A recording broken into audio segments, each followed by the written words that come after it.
Hi, happy Saturday. My name is Taylor Whalen. I am a Baker College student and I'm going to go ahead and talk about this PowerPoint, which I have chose to explain the differences between executive protection and CCTV. So jumping right into it, what exactly is executive protection?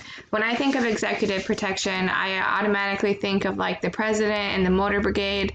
It's also known as an up and close, more personal approach to security. It refers to the measure of security taken to protect our VIP people. VIP, think of Bill Gates, the president, rich celebrities, anybody who might need the extra protection because the risk of physical interaction with people is more negatives outweigh the positives for them not having protection. When someone is employed within the realms of executive protection, they are highly trained with a variety of areas such as driving, first aid, and marksmanship.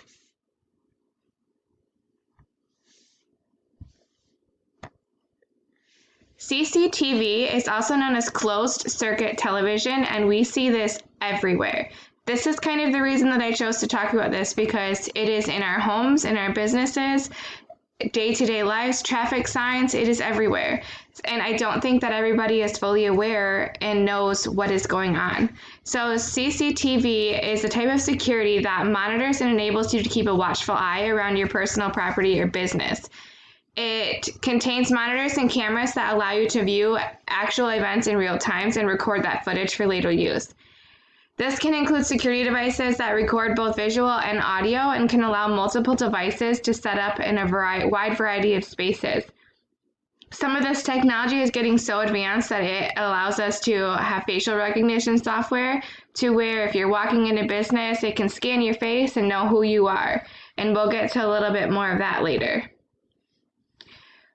Training is required of any job that we are ever going to partake in, and CCTV doesn't necessarily need much training, but it needs to be properly installed. Let's look at executive protection. If you are working for an executive protection detail, you need at least a high school diploma or a GED equivalent. You need to have a certain amount of hours of training, and that is also, kind of grouped in with your schooling and your training that you go to, because no job's just going to hand you a gun and say go for it. Speaking of guns, you have to be able to fully understand and know your weapon and be able to bear arms with your certificate.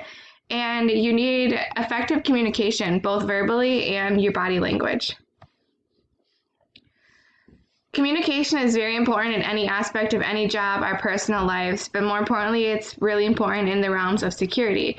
Communication for executive protection, the people working for executive protection usually carry on walkie-talkies, earpieces, and they're provided communication second by second with the people that they work for. They need to know someone's location. They need to know if there's been any problems associated with it, if they need to have a backup plan.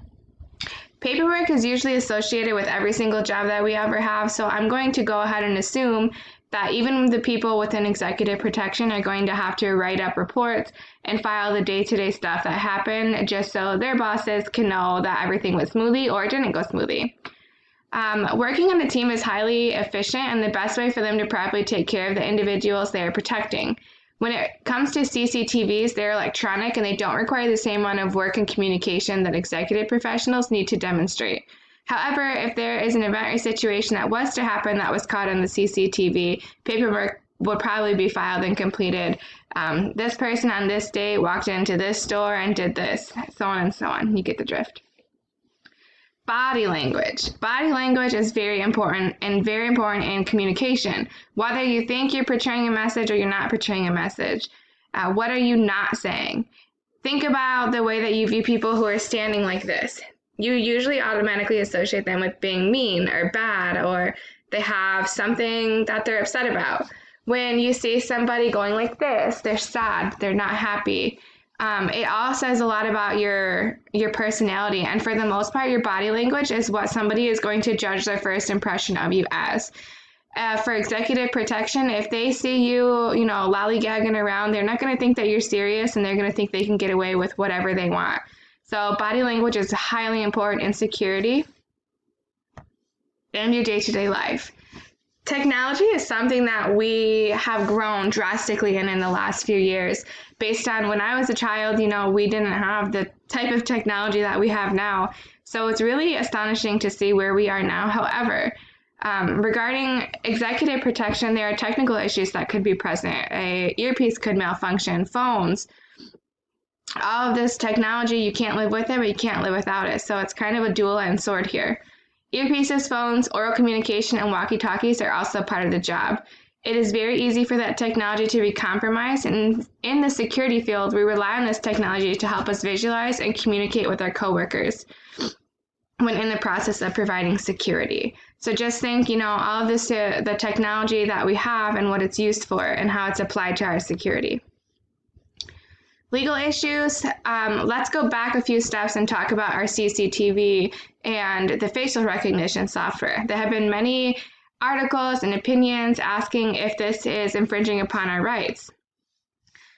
It's going to be 50-50 no matter what you look at it, and I always like to break it down in this form of an argument. It is okay for you to pop on your phone and use your facial recognition software for that.